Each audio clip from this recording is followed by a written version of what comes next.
Hi, I'm Beth. And I'm Stainy. And you're listening to Mixed Politics. Welcome to episode 34. Yeah. We have a lot to talk about tonight. We do. How are we going to squeeze all of this into an hour? I have no idea. Real easy. Succinctly. We'll do our best. Succinctly. Yeah. So what are you drinking tonight? I am drinking Peach Crown Royal in honor of every fucking thing that happened last year. That's the breakdown. But with a splash of lime because it's mixed politics, so we gotta mix it with something. So it's mixed with lime juice, peach and lime. You gotta try this for yourself to figure it out.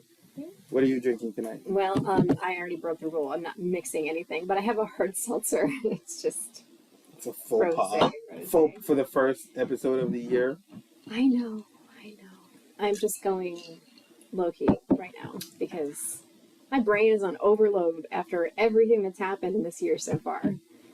What is it, day 10? Mm-hmm. When we are filming this, it is day 10 of the year, and oh my god, what a 10 days it's been. So I guess we'll just kind of dive right into it. I'm cool with it. I've been having a blast. I'm not even gonna lie. This has been like the best 10-day stretch. Like, the lows haven't even been like significant. Like, it's just like, oh, you're a low. That's cute. I guess you want to be low. Take that. But yeah, it's been cool. How have you been? Good, I guess. Crazy, busy, exhausted. All right. You know. Well, what are we talking about tonight? What is going on with the House of Representatives speaker vote?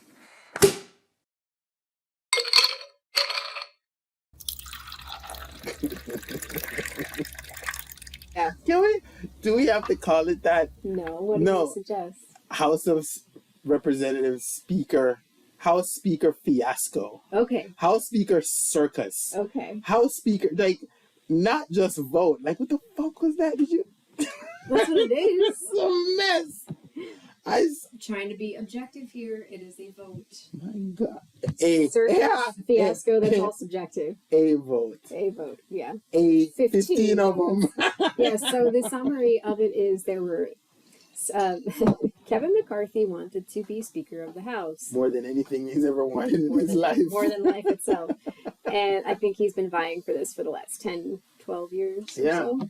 And so he had to get a majority vote in the House, which was 218 votes. That's where they started. That's the bar. And it took him 15 times. Because, if at first you don't succeed, try 15 times. I do not subscribe to that policy. I don't either. I would have booked it out of there, been like, deuces. Y'all don't want me, I'm out of here too. When it got to around, when it got to 5, I thought it was done. I was just like, all right, well, the next one, obviously, they're sick and tired of this. This is not going to be continuing. But then, when it got to 7, 8, I was just like, okay. Yeah. What the fuck? He has no shame. What the fuck is wrong with this man? I know, he has no shame. I've never seen any, I'm trying to imagine at what age would I be so persistent in getting something? 12. Yeah, that's fair. A 12-year-old would do that. Yeah. Because as soon as I want it, Daddy, I want it. Yeah, because as soon as I got into the teens, I started figuring out who myself with my personality or whatever. Right. You can't disrespect me. Fuck you, man. I know, exactly. I'm not gonna keep doing this. I know. You find somebody else to play with. Get somebody else to do it. I know. But he kept going. Funny thing is, though, this is not the longest vote in history. It is not. So according to history.house.gov, the longest speaker election was for the 34th Congress in 1855. It took 133 rounds and took 2 months of voting in order to get to Nathaniel Banks as the Speaker of the House. And while the votes are going on, no business of the House can take place because you can't do anything without a speaker, which is absolutely ridiculous for a government. I know, and it's because the speaker swears everybody in, so nobody's sworn in. Yeah. So the second longest vote was in 1849, which was the 31st Congress, and it took 3 weeks and 63 rounds of votes. Now, what is it about that time period that takes so long to find a speaker? There was conflict about slavery. Oh, yeah. Rising... That annoying little thing that, like, some people are for, some people are against. There was a lot of conflict over whether slavery should remain legal, and speakers back then were either for it or against it. And there was also rising anti-immigrant sentiment back in the 1850s. Can you imagine? I'm sure we're past that now. Oh, sure. Nothing to see here. So there's a lot of talk about the history, and for good reason, because even though there were 15 rounds, it's good to know it's not the longest. And, you know, it was a shit show. It's the second longest, though. No, the second longest was 63 votes. 63? Yes. Wow. Yeah. That's crazy. Are you paying attention? I just read that. I know, but this fucking drink. I'm sorry. Well, we're in for a ride. We're in for a ride today. He's already drunk. Right. Yeah. All right, so there's a lot of talk about the history, but for good reason, because it is very frustrating to see this happen 15 times, but honestly, it only took a week. It's not the longest. It's not the second longest. But also, this is where Republican hypocrisy comes right round to slap him back in the face like a boomerang.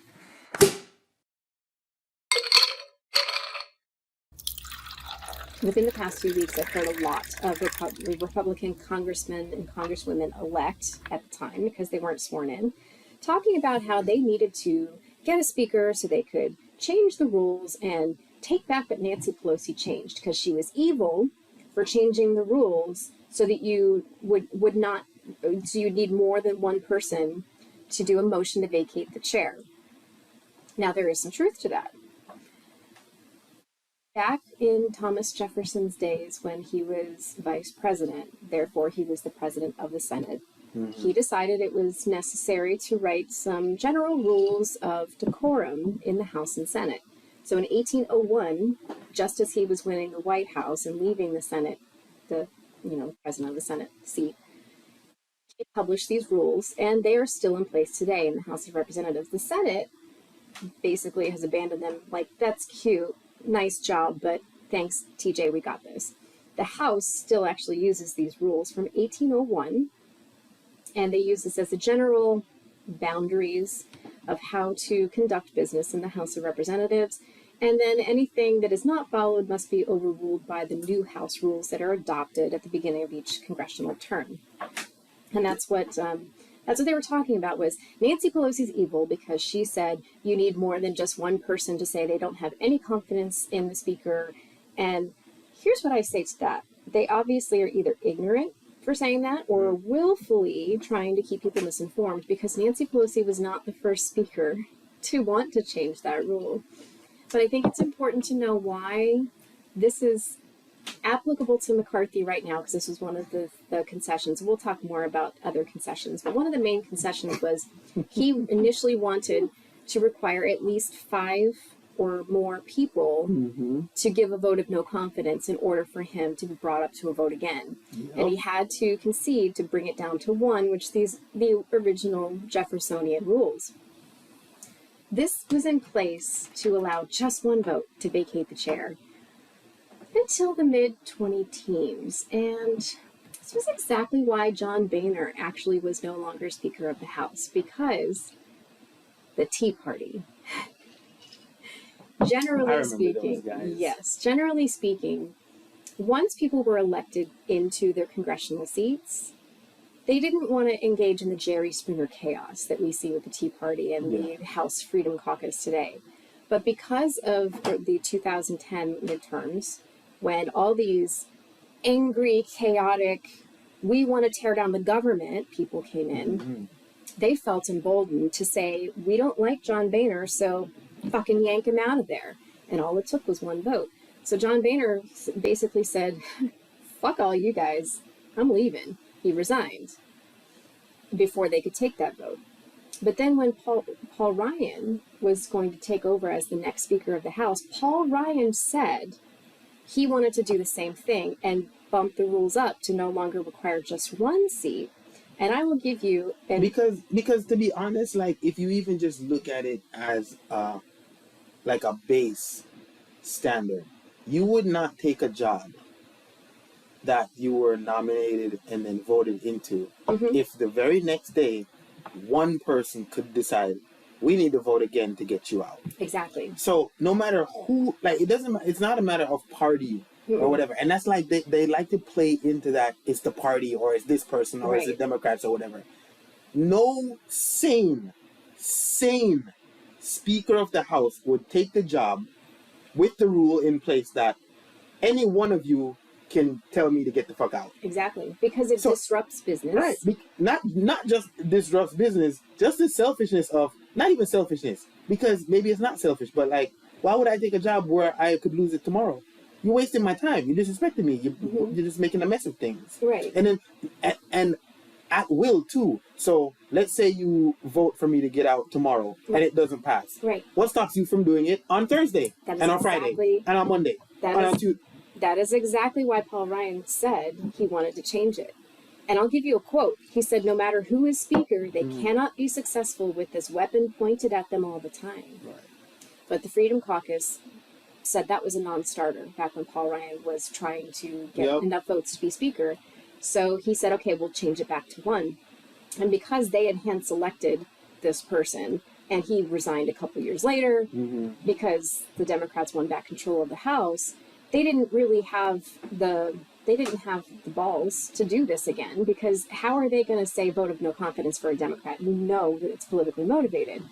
But now that they have control of the House again, they're trying to point the finger at Pelosi and say it's her fault that we have more than one vote necessary. But actually, no, Paul Ryan said this is a weapon, and that's why I said it's disrupting business. Yeah. Because it's fucking petty as hell. It used to be that regardless of how people felt about the speaker that got the majority votes, once the speaker was nominated and confirmed, it's like, all right, the fight's done, let's just get down to the business. But the Tea Party / Freedom Caucus, as they're called now, they're not interested in governing. They're interested in creating chaos. And so that's exactly like what you said. What's to stop them from doing this again and again and again? And McCarthy's going to find out the hard way. And to be completely just like middle of the road. Like, I'm not taking any sides or whatever. If you have a government where the third in command can just be in and out, we're voting you in, voting you out, it's destabilizing because the Speaker of the House is the third most powerful person in the country. They're third in line to the president. They're third in line to the president, or second in line. So you have the president, you have the vice president, and then you have the House Speaker. So now here's a lot of things that, I mean, people don't think about this every day because it would be just like a rare freak occurrence, right? Yeah. But like Air Force One, president and the vice president are in Air Force One. What if something happens and that plane crashes? The president is now the Speaker of the House. But yesterday, somebody had a vote of no confidence and we voted that person out and my friend in. Like, that's now the president. That is not a good rule. That is an excellent point. By the way, that's why there's an Air Force One and Air Force Two. They generally don't travel together. They don't travel together for that very reason. But that's an excellent point. If we have the instability of a speaker who can't hold his position because of one petty ass motherfucker who wants to just say, I don't like the way McCarthy's dressed today, so let's just say he's not speaker anymore. It's petty. Yeah. And if this person is in line for the presidency after the president and vice president, we have to have stability. We have to have some sense of decorum. And I don't think that Thomas Jefferson ever would have recognized that this shit would happen, which is why he didn't write a rule that says you have to have a majority vote. Yeah. But Nancy Pelosi was smart to do that. She was smart to say you had to have a majority vote to have a motion to vacate the chair, because she needed to get shit done, and she fucking did. So McCarthy's going to find out real quick that he's not going to be able to control his caucus, because there's some 5 to 20 people who would love nothing more than for him to not be speaker right now. I think it might be more. I think it's more like 20 to 30. Probably. Yeah. But at least 20 who are vocally putting themselves out there and saying they don't like him. So, yeah, this will be interesting going forward.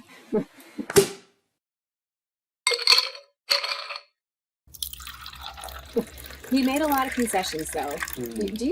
I think that you really looked into. I wasn't able to find a lot about all of the concessions that we made. I found all of them. Oh, I'd love to hear them. So yeah. So no, there were a lot, and it's actually too much to go into all of them. So, but there are some important ones that it makes sense to discuss. But like, so you said 5 to 20 people. Mm-hmm. To be honest, there, like I said, there were probably around 20 to 30. But let's go with 20. About 20 people who were in the House Freedom Caucus / Tea Party. A lot of them are new. A lot of them weren't in when the Tea Party was like running their shit. Right. They're now, yeah. Two of the big names were Matt Gaetz and Lauren Boebert because Ridiculous loves company. I don't fucking know.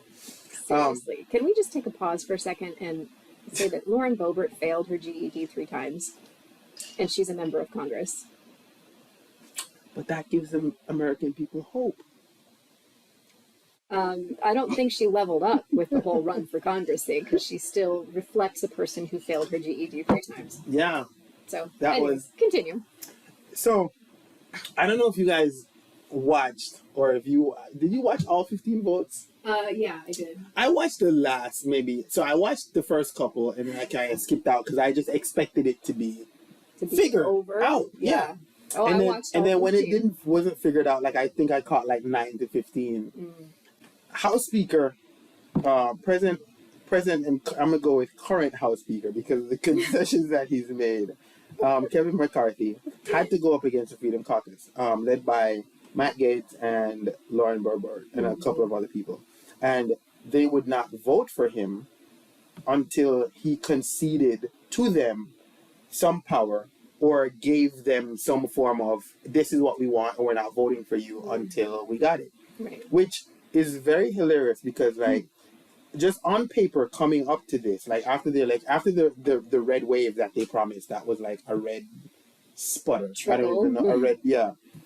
So they won the House, which is cool, but very, like, a thin majority. Yeah. And at that point, you're like, okay, well, now the Republicans are in control of the House. They'll just install their speaker and move along with life. Yeah. That's how things work. Yeah, that's how it's supposed to work. So you have the majority, everybody in your party votes for you, and we go get lunch. Right. That's what Kevin McCarthy thought. Or maybe he's smarter than that. Maybe he didn't. I think that he wasn't smarter than that. He really thought that was how it was going to go? He felt entitled to that position. He felt he earned it, and it was just going to breeze through. Yeah. So when he got up there and somebody was just like, I nominate Kevin McCarthy to be Speaker of the House, and he's sitting in his chair and he's just like, yeah, about to get this. And then the Freedom Caucus showed up and they were just like, nah, we're not voting for that guy. So now he has 201 votes. Yes. Or like, I think a couple of times it was like 199, 198, 203. Like, people were just like, I'm not even voting. I'm just saying I'm here. I'm present. That didn't happen till the end. To the end, though. Till the end, yes. It fluctuated anywhere between 201 votes to 216 until he finally was able to secure it. So it was it was embarrassing. It was. So between votes, what he had to do was go over to the people who didn't vote for him. This is so childish and terrible. I can't even believe I'm describing this. So the votes will go through, vote round 4 or whatever, and he lost by whatever, or he didn't win. And he'd be just like, okay, well, this motherfucker didn't vote for me. This motherfucker didn't vote for me. This motherfucker didn't vote for me. Then he'd get up out of his chair and just walk and go up and be like, why the fuck didn't you vote for me? Okay, what do you want? What can I give you to make you vote for me? And then that person would just be like, I want to be chairman of the House Rules Committee. Do that for me? Yeah. I'll vote for you, bro. And literally, he would just be like, yeah, okay, cool, you got it. I'll make you the chairman. Give me your vote. And then the next vote, it'll like go up by 1.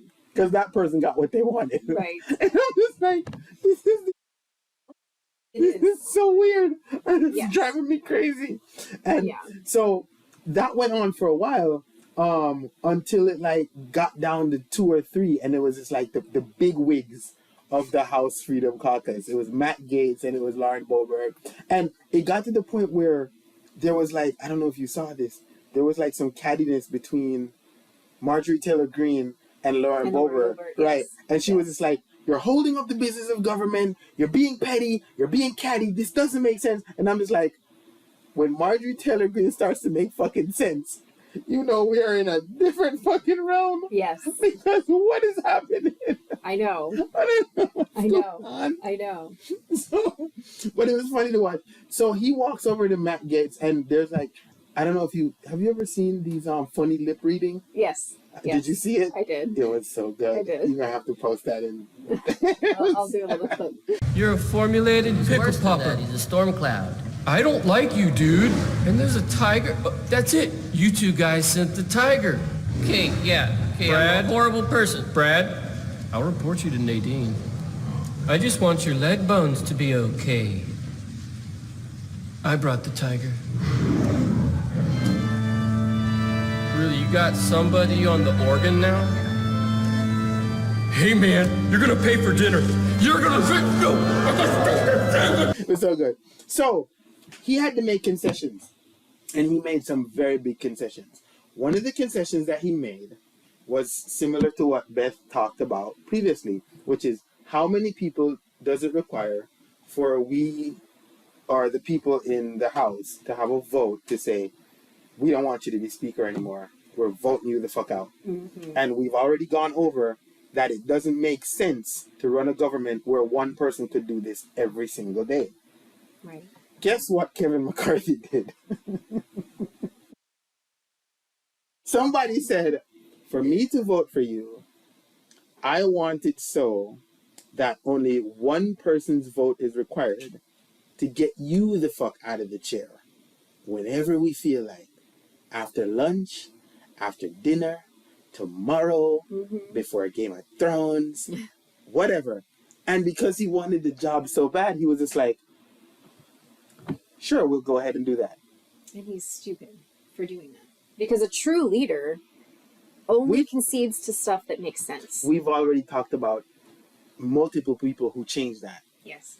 But that's the rule now. That's the government that all of us have. Where tomorrow morning, somebody can get up and be like, bro, I don't like you. Can we vote on this dude? Right. And we're going to have a... So, to be honest, it doesn't really work exactly like that. They can delay it a little bit. Or to delay bringing it to a vote. But once it's called that we need to have a vote, at some point that vote is going to be had. Well, yeah. No, this one works differently. If you look at the Jeffersonian rules, it's basically if there is if there's a vote, it happens. And, and the business stops until the vote is taken. Yeah, all business stops because we need a speaker. Right. So the next thing that he conceded was a bunch of chair positions for various committees. And a lot of these committees are very important. A lot of these committees, like the House Judiciary Committee or Ways and Means Committee, the Rules Committee. Rules Committee, right? And there are committees that only 8 members of the House of Representatives have access to top secret files. Like the Senate, some of the Senate can see it, and these 7 people can see it or whatever. Remember us talking about the SCIF? Yes. And the Presidential Records Act? So people bargained for those positions, and he gave them. They were just like, I want to be the chairman of that committee. I want to see all the fucking classified files. I want to see all the top secret, whatever. And because he wanted the job so bad, he was just like, for me. And they were just like, yeah, make me the fucking chairman. And he was just like, yeah, okay, cool. So right about now, so I want you to understand that the people who are making these requests are the far fucking right of U.S. politics. Not like moderates. None of them are Democrats. It is the fucking nutbags. It is the people who supported January 6th. It is the people who said that the election was stolen without any form of proof or logic. It is the people who say Democrats eat babies. It is a bit like those is the QAnon people. For sure. Those are the people who made requests and concessions and got them. And those people are now going to be chairing various highly powered positions within our government. Because one man decided, I want this fucking job come hell or high water. That's one. Yes. Now, I do want to pause for a minute and add on to that to really sharpen that fine point. Many of these people who are up for these positions are supporters of or friends with Steve Bannon. And Steve Bannon is and I really want to make sure you're listening when I say this. Steve Bannon described himself as a Leninist. That would be a supporter of communism. okay. So these people who, and he said that he would be in favor of dismantling our country's government brick by brick. So if you are at all concerned about communism in the Democratic Party, I'd like to see you play that, keep that same energy towards the people on the far right who are now taking over the Judiciary Committee and the Rules Committee and Ways and Means. Yeah. The ones who are able to have information in a skiff that can see all the government secrets are the very same people who are supporting a person who wants to destroy our government. Just keep that same energy. So here's another, I mean, not smaller, but the rules of the chamber, the rules of the House, Kevin McCarthy conceded to change the rules in terms of, all right, let me give you a perfect example of one of the rules that were changed. The time it takes before a bill gets put to a vote. That was like the biggest one. Right.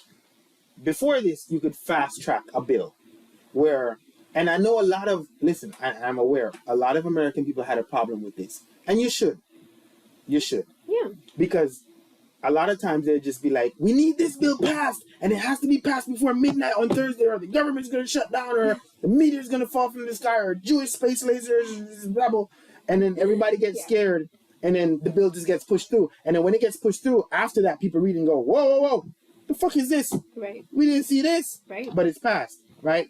So, but there is a lot of pandering to the people who think that this is a bigger problem, because there's pros and cons to it. Sure. For example, like if we need to add additional budget to the military because we're in a war or whatever, we don't have 10 days.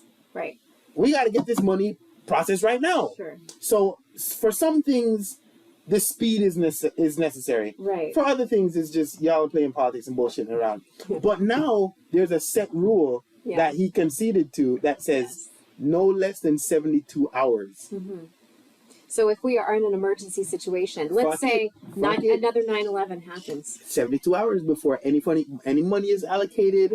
If 72 hours, no matter what, there is no emergency situation now. Right. So, but like I said, I get it. There's pros and cons to the situation. Sure. You don't want to abuse the situation where you're just like, okay, let's fast track this and everybody just vote, whatever. But why 72? Where did that number come from? How did you pick that number that it takes 3 days to read through things? See, people acting in good faith could easily explain that and should lead with that as an explanation as to what they're doing on behalf of the American people. Yep. And there should be a stipulation in there that says in times of emergency, as in maybe war, it's not 72 hours. But this is what happens when the Republican Party, who are experts in this, they create a fire. They set fire to something. Yeah. And then everybody's running around like, what's going on? What's going on? And then they put it out. And then they put it out. And they're the heroes. But they don't take accountability for having set the fire in the first place. Yeah. And then another scenario that they're both firemen and arsonists. Yes. Another scenario that they're experts at. After they've set some fires and then put them out, and people get used to saying, okay, where there's smoke, there's fire. Then these people set off the smoke detectors. There's no fire. They set off the smoke detectors, but then they actually have to pass legislation to put out the fire that people believe is there because they set off the smoke detectors.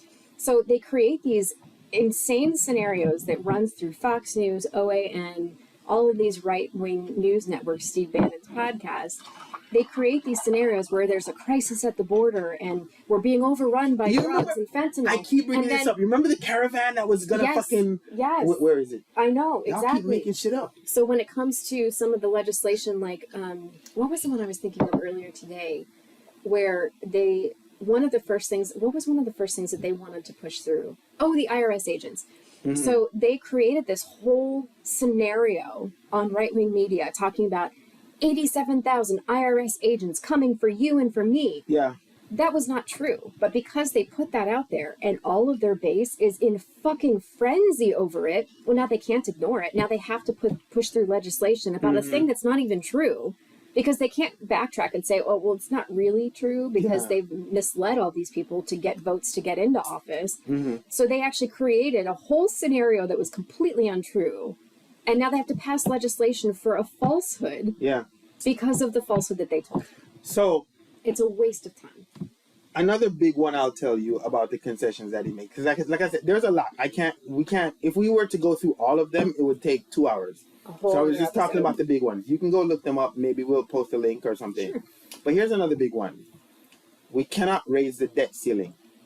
I just pause for a second and just think about what I just said. Now, we've done maybe 2 podcasts on the debt ceiling. Yes, we at did. least one. I know for a fact we did one, sure, right? Yes. And we talked about the fact that the debt ceiling is always raised. Always raised. And it's just a part of American governing. Because it's paying for the stuff that was already passed in the prior fiscal year. Right. It has to be raised because we already spent it. Now, and like, if you really look at it, it makes sense. But if you look at it from how they tell you, it seems like it's a current issue. Right. It's not that it's paying for the stuff from last year. It's like, oh, you're putting us in more debt. It's like, nah, dude, we have to pay for what we spend. We have to pay for Trump's tax cuts. Yeah, we have to pay for what we spent in 2022, in 2023. And the only way to do that is to get more money by creating more fucking debt. Right. It's because I think most Americans probably don't know what a fiscal year is. Let's just be real. Yeah. So here's a concession that McCarthy made. When he couldn't get the vote from, I think it was Lauren Boebert on this one. Okay. I may be wrong, but I also don't care because it's Lauren Boebert. So, but it was, we cannot raise the debt ceiling at all for the next 2 years while the cycle of the House. There's 2 years at a time, right? Yeah. Right. Yes. So for the next 2 years, we cannot raise the debt ceiling. That was a concession that was made. And that's set. That's done. So wherever the debt ceiling currently is, that's where it's going to fucking stay for the next 2 years. However, debt has to be created. Has to be. Because we have to pay for the shit that we already spent. I'm going to say it again. Debt has to be created because we have to pay for shit that we already spent. Pause for just 15 seconds out of your godforsaken busy ass days working for capitalism and think, okay, cannot create more debt to then create more money to then pay for the stuff we already spent. How are we going to pay for the stuff that we're already spent? You're going to have to cut back on things that we are currently allocated for. You know what Republicans like to fucking cut back on that's already allocated for? Do tell. I'm so curious. Medicaid. Social Security. So whatever, for the next 2 years, you can quote me because I know I'm not wrong. Whatever, check your grandparents and your parents if they're old enough. Whatever their Social Security check is for the past, 5-6 months, check it in about 6 months. It's not going to be the same check. Mm-hmm. It's going to be lower because they're already talking about it. Lindsey Graham was on record saying that, he has military pension, he has congressional pension or whatever. He doesn't mind cutting back on those to not mess with Social Security, he said Medicaid or whatever, right? Because even he already sees the problem. Well, he's given other speeches where he said it was an entitlement and it needs to right. But he realized that for the next 2 years, because there's a ceiling, something has to be cut. And like, it's glaringly obvious what they're going to attack. Yes. They're attacking your social safety nets. Right. And you know who else is on record as having given a speech about Social Security? Ronald Reagan. You know what Ronald Reagan said? He said, Social Security has nothing to do with the debt and the deficit. Oh, but it doesn't now. I'll play the clip. I'll play the clip. Social Security has nothing to do with the deficit. Social Security is totally funded by the payroll tax levied on employer and employee. If you reduce the outgo of Social Security, that money would not go into the general fund to reduce a deficit. It would go into the Social Security Trust Fund. So Social Security has nothing to do with balancing a budget or erasing or lowering the deficit. It's already paid for. Mm-hmm. There is no reason to cut it because it's already paid for. Because you and I and everybody else who works pay into Social Security And with Medicare every weekly check, every 2-week check, every monthly check, or whatever. So let's talk about what we pay through payroll taxes: Medicare, and Social Security, and unemployment insurance. If the Republicans are going to pull any one of those three things, they're doing it because they fundamentally don't understand how the debt and the deficit work, which is frightening. But also, they don't care how it impacts you. Yeah. And they actually have known this for a long time. They have been campaigning behind the scenes in their caucus to cut Medicare, Medicaid, Social Security, unemployment taxes, or unemployment insurance. They have been working behind the scenes to do that, hoping to God that you won't find out until you vote for them. So if you voted Republican this time around, I don't know what to tell you. Yeah. Because it's I knew this, you knew this, we knew this because we actually pay attention. It's such smoke and mirrors because it's like, oh, we're not raising the debt ceiling, so we're not. What they try to like couple the two things that don't correlate. They're like, we're not raising the debt ceiling, and this is good for the American people because we're not raising taxes. And it's like, but you're cutting these things that my grandparents need. You piece of shit. Right. And here's the thing. They talk about how they want to invest all this in trickle-down economics and supply-side economics and blah, blah, blah, blah, blah. Because they say that if you give tax cuts to the wealthy, that they're going to reinvest it into society.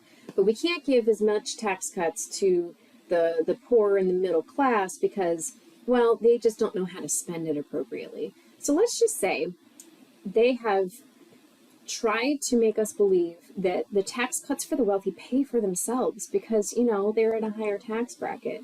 Well, we already know that's not true. Part of the reason these 87,000, hold on. If you give me a tax cut, I'm about a new yacht. Like, fuck this. Part of the reason these 87,000 IRS employees, not agents, IRS employees were needed is because there was such an influx of questions to the IRS about the new tax codes that were implemented under the Trump administration. They couldn't handle the volume of calls. And so they said, okay, we need to have more employees to handle the calls of the average person who's calling in to get their taxes done because you and I have to do our own taxes. We don't have some accountant who's going to do it for us and try to find the loopholes. But that's the point that I'm trying to make is that they have accountants to find the loopholes to not pay the taxes that would actually pay for the tax cuts. Okay, I don't want to be an asshole because we said on this podcast people trust us to be honest and true and fair and whatever. I have an accountant that does my taxes and finds the loopholes for me. Good for you. You're acting like the elitist. I'm so sorry, but like I'm a business owner, multiple businesses. I have stocks and dividends and whatever. So hold on, makes sense. I want to be fair because it doesn't. Like, we can't run this podcast if we're up here fucking lying. Oh no! I'm not saying that I mean, I don't have an accountant. Right, but having a business, I definitely do. So I wanted to be clear on that. Time out. You running a business and having investments makes sense that you would have an accountant. I'm not talking to the yous. Right. I am talking to the people who are just earning a paycheck and they're paying taxes. You know what I didn't want? You remember when it came out that fucking Tomi Lahren, like she was on Obamacare and like she had like all of the, like her whole life was like Obamacare is terrible or whatever. I don't want to sit up here and be like the rich people who have accountants and them and I'm like, fuck. Fair point. I'm telling you right now, I got one. Yes. Same one I had for like the last 6 years. But that doesn't negate the point that those who have accountants are finding the loopholes. Because I pay her to do it. Right. Because so the Republicans are saying, well, the tax cuts pay for themselves because it comes back through the whole economy. No, it doesn't, because they're finding the loopholes, right? So it comes back to us to actually bear the burden of the debt and the deficit, because we don't have the loopholes. The average American citizen doesn't have the loopholes. So when they say we have to cut Social Security because it costs too much money, well, you already spent the money on the tax cuts that we knew wouldn't be paid for. So it makes sense to only implement new programs that can pay for themselves. But Medicare, Medicaid, Social Security, and unemployment insurance actually already does pay for itself. Them cutting it, that's a big fucking dick move. This reminds me... And these people should not be in office. This reminds me of what Dave Chappelle said. A lot of people fell in love with Trump because he was like the first honest asshole that they saw, like, in government. Because it's the same thing. It's just like, listen, so I pay someone to go find these loopholes. Sure. Because the loopholes exist. They do. If they didn't exist, me paying them wouldn't amount to nothing. Exactly. So make sure that they don't exist, and then it will be fine. Right. But they do. And they do because you created them. Yes, exactly. Not me. And so now their first action as this new Congress is to cut the funding for the 87,000 IRS employees that were going to be hired to help investigate the higher tax earners and elites and accountants who are finding the loopholes. But no, that's going to go away. So now the burden is back on us, the average taxpayer, who don't have accountants. I mean, you know, you do what you do. If we could all have accountants, this would be a much different story. I think if anybody could afford an accountant, sure, go for it. This don't sound like I'm rich. I'm not rich. I'm middle class. I'm not shaming people for having accountants, but the point is most of us can't afford it because of the way that the economy is right now. We don't earn enough to sustain a living, which is, again, another thing that they're ignoring.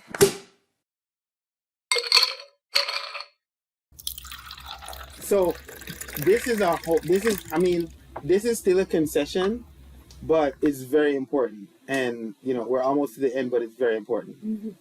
I think it is a House Judiciary Committee is like a set thing. They have their chairs. They can view classified information or whatever.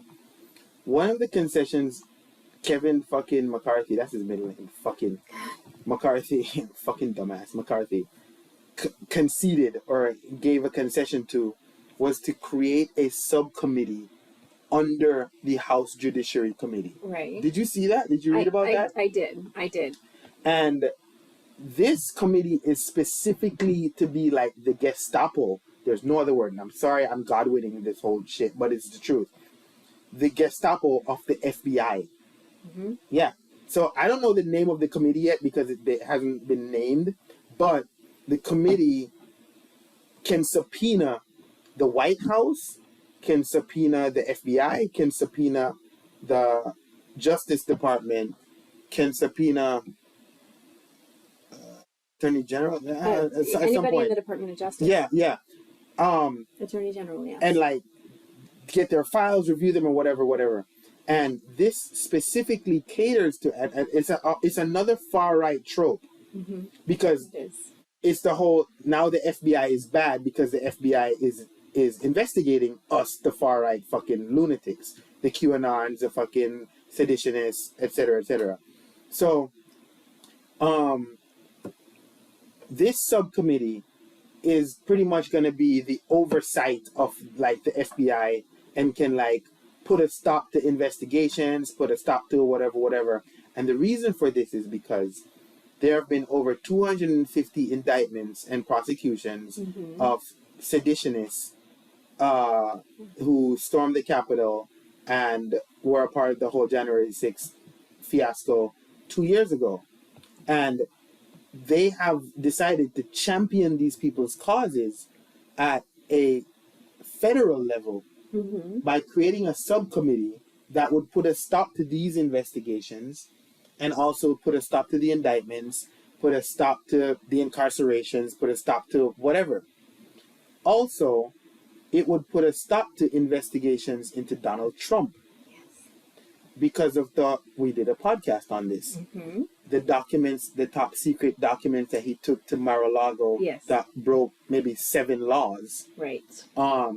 And so this committee would serve to either frustrate or put a stop to this at the FBI level and at the... Or at least delay. It, right? Mm-hmm. Especially for like the purposes of going into another election. Sure.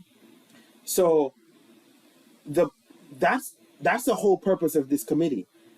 McCarthy was just like, I'm going to create this committee and I'm going to set a chairperson for this committee, and there's going to be all of you people who want to be, who I need your vote from to be a part of this committee. So this committee is filled with far right. It's not mixed like most committees where it's like Democrats and Republicans equal number or whatever. Yeah. It's just a bunch of fucking far right nuts who have decided that we want to stop any investigation into Donald Trump. We want to stop any investigation into January 6th. We want to stop any investigation into Rudy Giuliani and election fraud bullshit or whatever. We want to stop all of that to make sure that, I don't know, the public doesn't know that these people are fucking lunatics. And also to push through our agenda and the propaganda that these things do or do not exist. The biggest point of it all, Beth, I don't know if you saw this, but when I saw this, like, I don't know if you ever had that feeling where like this ball like drops in the middle of your stomach and you're like, Jesus fuck. Like, maybe like the person that you loved like broke up with you out of the blue, or just like, it was one of those feelings where you're just like, the fuck? The chairman of this committee is already decided. I know. And is no other than Jim motherfucking Jordan from the great state of Ohio. Now, everything you just said is true. It is true. I apologize from the great state of Ohio, of the people who are here who have fucking sense. We do not endorse him. Jim Jordan is probably the worst congressman in the history of congressmen. He, like, if you were to have a conversation with Jim Jordan, after about 3 sentences, you'd just be like, I'm talking to an idiot. If you think I'm lying, go to YouTube, type in Jim Jordan. Just type in Jim Jordan in Google, just anything. Just type in Jim Jordan. Matter of fact, wasn't he a part of some fucking investigation with raping or molesting kids with OSU and a wrestling thing? Like, this dude's fucking terrible. He is the chairman of the committee that's going to oversee the goddamn Federal Bureau of Investigations. And I want to pour this drink in my eye. I can't deal with it. Everything you said is true, but I want to put it in different words to highlight the absurdity of this. Jim Jordan is leading something. And not like a herd of pigs. I don't even know if pigs go in a herd. It's so frustrating. I'm so sorry. Okay. So what he just said is actually what's going to happen, but that's not the way that McCarthy or anybody else or Jim Jordan is saying is going to happen. What they have said is that they want to have a subcommittee that has oversight over the Department of Justice in all open investigations. Now, that is a violation of the separation of powers to begin with, because Congress doesn't have oversight over the Department of Justice. It's part of the executive branch. That is a separate branch of government. They have checks and balances, but they don't have oversight into active investigations. That is a violation of the separation of powers. Yeah. Now, if the Department of Justice does an investigation, closes their investigation, then Congress can inquire into and issue subpoenas for the information for the closed investigation. Not while it's going on. Not while it's going on. And just think about this. Let's just put ourselves in the shoes of a person who's been convicted of a crime. And let's say, whether it's the Department of Justice at the federal level, whether it's the state that we live in, whether it's the locality that we live in, they have an open, active investigation on us in the police force or in the Department of Justice. Yeah. And now we're being told that somebody in Congress is going to be meddling into my affairs. How can I have a fair fucking trial if some other especially if agency is meddling in it. if their shit is politically motivated, and we know where the fuck they stand because they are the people who like make up shit like China sent bamboo fucking balance to Arizona. Right. The only reason that they want this subcommittee is because it is politically motivated. There is no reason. And this is so important because there are so many people who have questions about the integrity of our government. You should not support this and then out of the same fucking breath say that you have any questions about the integrity of the government. Yep. Because this is not allowable. It should not be allowed, and it's disgusting. And to your point, to have Jim Jordan be the chairman of that committee. The thing about I Jim wouldn't Jordan, put Jim Jordan in like charge of like a bunch of Lay's potato chips. Right. Yeah, exactly. Exactly. Because Jim Jordan is the kind of person who sounds like he knows what he's talking about just because he talks real fast and he says all these things and he doesn't let you get a word in and he deflects all the time. And so you ask him a question and he says something else. And It's actually a whole, you can, I'm not even joking. Like, it's a whole thing. It's called Gish Gallop. You can Google this, Wikipedia, whatever. And it speaks about people in politics or whatever who speak really fast and give you so many things to refute that you can't refute all of them. Yes. And it looks like they're making a lot of sense, but all of it is nonsense. They're not. It's like talking to a flat earther. And it's just like, well, the earth is flat. Well, why can't you see the curvature? And like, why have we, and then they didn't go to the moon. And like, you didn't see the thing. And it's all whatever, blah, blah, blah. And then you're just like, hold up. Can we talk about the first thing that you said? Because you said 7 things. I can't. Yeah. No. That's Jim Jordan. That's how he talks in Congress. Exactly. All the time. Like I listen to the whenever they give him a chance to speak. Yes. And like question someone. Right. He'll throw like 9 questions at them, and like the person, the last time I remember watching him question it was that Major. I remember his specific title. I'm just gonna go with Major General. But it was the guy that did the whistleblowing for what happened with the Ukraine phone call. And like he was I forgot his name. Oh, his name's on the tip of my tongue. Yeah. And like they kept calling him like Mr. So-and-so, and he had to correct him. He's just like my military title is so-and-so, blah, don't fuck with me. Yes. And like Colonel Vindman. Yes. Right. And like Jim Jordan had a chance to speak, and he was just like, well, where were you? And a guy was just like, which one of those do you want me to answer? I think I'm fucking stupid. Like that guy's gonna be in charge of overseeing the FBI. And it's one thing for you to believe that the investigations into Donald Trump are bogus or that they're not worthy, but to have Congress asking for and again, and also another thing, let me just sidestep for a minute. Congress issuing subpoenas, fucking have at it. Issue all the subpoenas you fucking want. But I'm warning you right now, these subpoenas are going to be challenged in court, and the Department of Justice is going to win. Because if they're being subpoenaed for active investigations and information, no federal judge is going to support, and the Supreme Court is not going to support Congress having their hands and their smudgy fingers all over active investigation documents. So I'm not saying that they shouldn't have the right to subpoena. Fucking have at it. Do whatever you want, Jim Jordan. But the point is, if you think about how much this just, it blurs the lines between what Congress should be doing and what they are actually doing.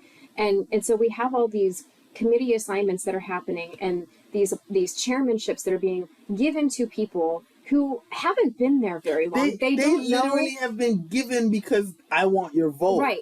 So McCarthy has been selling out our government. He's selling for votes. This is the exact thing that Republicans hate, and they're actually doing it in their name.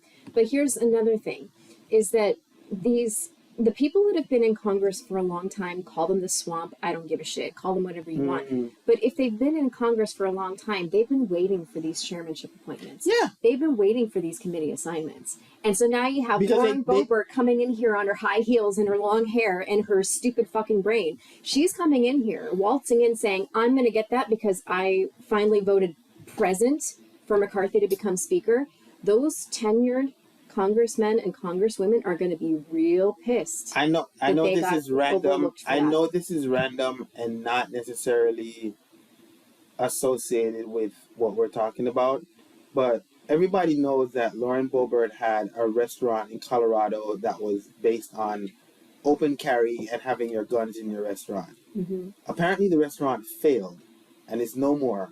Right. And now the new ownership is a bunch of Mexicans opening a Mexican restaurant. I love that. I love that so much. No, these are facts. You can Google this if you want. It's true. Now, it's true. this is the person who couldn't run a fucking restaurant Mm-hmm. about guns and food in Colorado, Yes. who's gonna be the chairman of whatever the fuck committee in a skiff Right. in our goddamn government. Right.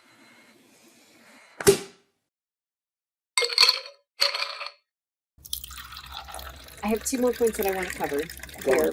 on, please. Speaker McCarthy on his first day already lied about what he was going to do. Yes. Back on November 25th of last year, McCarthy said in a tweet that on his first day as Speaker, members would, quote, read every single word of the Constitution aloud from the floor of the House, which hasn't been done in years. His first day, they didn't fucking read the Constitution. What happened to that? You have to question the very bare minimum of what he said to gain popularity with the far right wing of the GOP, the very thing that the Tea Partiers / Freedom Caucus voters say, oh yes, we should read the Constitution. Yes, let's say, yeah, I'm going to retweet that. That's great. He fucking lied because he lost sight of what he promised to people. He's not going to lose sight of what he's promising to the people who voted for him as Speaker. He's going to lose sight of what he promised to people who voted for him to get into Congress. You know what? You know what though? To be fair to him, after 15 rounds of like shameful neglect, I don't know if he even remember what the fuck he said at round 1. No, I agree with you. He should, because he said it. He said it. But he because probably that's his doesn't core remember. conviction. His core conviction is we need to get back to the Constitution. You shouldn't forget that. It was so frustrating to watch these 15 rounds, Beth, because like I put myself in the position of his shoes to be empathetic to what was going on, and I don't know if it was my personality or the Jamaican in me or whatever, but like I've said it to multiple friends. After three, the very fourth round, I just like the next person who was gonna stand up to nominate me, I'd be like, hey, don't fucking call my name no more, bro. Right, exactly. Don't listen. The fuck you think I'm a goddamn clown? I'm not doing this. Right. These people didn't vote for me the first 3 times. Obviously, they don't want me. Right. All of y'all go suck shit. I'm out. Yeah. Find somebody else. Get somebody else to do it. Right. You know what I mean? Yes. But dude stayed there, and he was in the chair like this for each time. Yes. Like, bro, they don't want you. It got to the point. I don't know if you remember. It got to the point where Lauren Boebert was like, maybe Trump needs to call him and tell him he doesn't have the vote. Like, when we get, he's completely powerless as a speaker right now. He is. He has no power. He's the weakest speaker probably in the history of the United States. At least for a long time, at least in our lifetime. But I do want to say there was something kind of tying us together to the 15 rounds of voting plus what McCarthy was giving away and all these committee assignments. You mentioned a little bit earlier the near fight that broke out on the floor. This was after round 14 of the speaker vote. I fucking called it. If you were sitting in my house, you would have heard me say this. That was beautiful. When I had TikTok pulled up and listening to some panel debates while we were all listening to the vote, and I was watching C-SPAN, and I saw Matt Gaetz sitting there in his chair. And then somebody said, wait, Gaetz isn't there. I'm like, oh no, and I'm typing. I'm like, no, he's there. I bet you anything he left so that he has to have his name called at the end of it because he wants to see how this goes in round 14 so that he can actually have the power to cast his vote as the deciding one. It's such a dick waving contest in this motherfucker. And that is literally what he did. Yeah. He left the room long enough for them to call his name, and then he fucking showed up again. He sat his ass down next to Lauren Boebert. This is round 14. I remember that, yeah. So he's sitting next to Lauren Boebert. He gives his vote as present. And McCarthy gets up out of his seat. He doesn't have enough votes. So McCarthy gets up out of his seat, walks up there, and they start having an exchange. And there's finger pointing going on. Matt Gaetz is getting heated. And then it was Representative Mike Rogers shows up. He starts lunging towards Matt Gaetz. And you could see, as you were saying, there was somebody who was holding him back by his mouth, holding him back to not lunge at. Oh, now, here's the downfall of that. Mike Rogers is stepping down, not from his congressional seat, but from his position on the Republican panel that decides committee assignments. Funny how that works. Yeah. So this man who was invested in this whole conversation about committee assignments, because of all of the concessions that McCarthy made, I'm sure that Rogers was still like, okay, this is going to be all right. We're going to get him in the 14th round, and then we're going to start going to work. But because he couldn't contain himself, and he actually almost started a fight on the floor, now he's being forced. I don't know if he's forced. He's resigning from his panel position to decide who gets on these subcommittees. It's a fucking clown show. What's going on here? It's so embarrassing. But this is who you all voted for. I used to watch like Taiwanese parliament and shit where like motherfuckers be fist fighting. Like yes. It's like it turned into that in the United States Congress. Yes. It's ridiculous.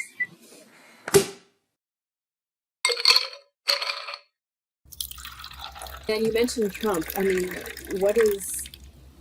he seems to have absolutely no sway whatsoever. He doesn't, but no, he has some, but it's weird because, like, I don't think the people who are involved, whether it's the Freedom Caucus or the moderates or whatever, like, they haven't decided yet on how much power he has and, like, how much power he wields.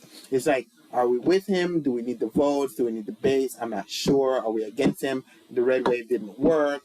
Everyone who was radically for him lost in the elections. We don't know what's going on. So it's like when you're in that position where you're like, the relationship is ending. Yeah. But I don't want to be the one to break us up. Exactly. Because I don't want the blame. So you just kind of distance yourself a little bit. And you just kind of wait for them to grow tired of you. And like maybe hopefully they'll get sick of it. Yeah. I think that's where they are right now. Yeah. Because it's like it's really weird because Matt Gaetz was he was a huge Trump supporter. Mm-hmm. And then in the middle of all of this fiasco, he kind of like he wasn't supporting Kevin McCarthy. Right. And Kevin McCarthy is a Trump supporter. Right. So it's like, okay, well, now he's against Trump. Well, he actually... But then he, like, tweeted out some shit. Yeah. And it's like, he's literally the one who's stuck in the relationship of, I don't know if we're breaking up, but I don't want to be the one to call it. I don't know. Well, Matt Gaetz actually kind of put himself out there in the media. By the way, he's still being investigated for sex trafficking across state lines. I heard the investigation was closed. What? Is it done? We're going to have to look it up. Yeah. I had heard it was closed with no indictment. But he had put himself out there in an interview saying, I can't remember exactly what the words were that he used, but essentially saying that Trump is not right for supporting McCarthy. He doesn't have the power. He doesn't have enough votes, and he should just give up. And I think that probably is going to harm Matt Gaetz for putting himself out there so publicly against Trump. I'm not sure. So is the Freedom Caucus, House Freedom Caucus, are they against Trump or are they with Trump? With Trump. They were with Trump in 2016 and 2020. But now, though, like... It's undecided. I mean, no, not a lot of people are giving their support to him, so it's not clear. Because the thing is, we're in the age of analytics. Yes. And, like, they're looking at the analytics, and you can't avoid looking at it. It's just like, well, all of the people who supported Trump and, like, election fraud and blah, blah, blah, literally all of them lost. Senators, governors, congressmen, whatever. So it's like, why should we align ourselves with a loser? But people don't think that way. The Republican Party as a whole, let's say umbrella of people who vote Republican, they care about winning. They don't care about principles. They don't care about morals. They don't care about ethics. They say that they do all those things, but when it boils down to it, there's hypocrisy across the board. Yeah. They can in one breath say that they support total autonomy when it comes to COVID vaccines, and they want smaller government, but when it comes to abortion, they're like, oh, we want the doctor in the room with the person in Congress, and we want them to make all the decisions for, Tennessee is actually rolling back their strict rules about abortion because they've seen what a nightmare it's caused in the hospitals and women dying. So the hypocrisy is across the board when these people say that they have morals and ethics and they want this and that and the other. But when it comes to voting Republican, they just want to win. That's all they care about. So they're still going to support Trump if it means winning for them. Tell these people how to reach us, Beth. All right, we are on all major platforms. So if you're more towards the audio podcast, you can find us on Spotify, Apple Podcasts, all those things. If you're more towards the visuals here on YouTube, we do post these every time we record, but then we also simulcast on the audio portion of it. Be sure to subscribe both places if you could, because we appreciate it. We also post our little videos on Facebook, and I do have a TikTok that I've been posting a couple of our videos too, so I'm thinking it might be time for us to get a TikTok because, to be honest... Like a mixed politics TikTok? Yeah. To be honest, we might need it as a backup account because, a lot of people who join these lives in TikTok on the left wing actually get banned. So you need a backup account with some followers. Because it's Chinese. Yes, yes. So we might need to just kind of create a TikTok and gain a following so that if we need it for a backup account that we can might be a use it. thing. So that's coming. But at least for now, we're going to be on TikTok. But all major platforms, we're on there. Instagram, all that jazz. But we also have a Patreon. He's going to tell you about that. And I haven't told you guys about Patreon for a while, but I do remember that we do offer kickbacks to people who support us. We do have wonderful supporters that have been with us, some close to the 2 years that this podcast has been going. Rayon, Sierra, I'm going to call you guys out by name. We love you and appreciate you. Captivate.com just billed us for the distribution of this podcast today. You pay for that, not me. And we greatly appreciate your support. If you do support us on Patreon, there are things that you get back, whether it's hoodies, whether it's access to our Discord, whether it's being able to ask a question and have it answered on the podcast. All of those things are available. Being on the show, coming in and bartending for us. I did have a friend who wanted to bartend, but then she had like social anxiety. She was just like, I don't want to be on camera. Oh my God. And I was like, I'm not going to force you. Please reconsider. Because to be honest, when you're in the room, it doesn't feel like you're on camera. It's just hanging out. It would just be the three of us. Right. And alcohol. Right. So, another episode in the wraps. I'm pretty excited to all our analysts, pundits, and experts. Cheers. Yeah. Thanks for... Wow. We started this in 2021? Son of a bitch. The concept of it, I still remember the conversation that we had. God. We're in 2023. It's crazy. I know. I still remember the conversation we had when we started this podcast, the whole ideation of it. Yeah. I'm a huge fan. Me too. Thanks for sticking around with us and for watching. We appreciate it. I appreciate you. We appreciate you. We do. Yeah. All right. So next time. Yeah.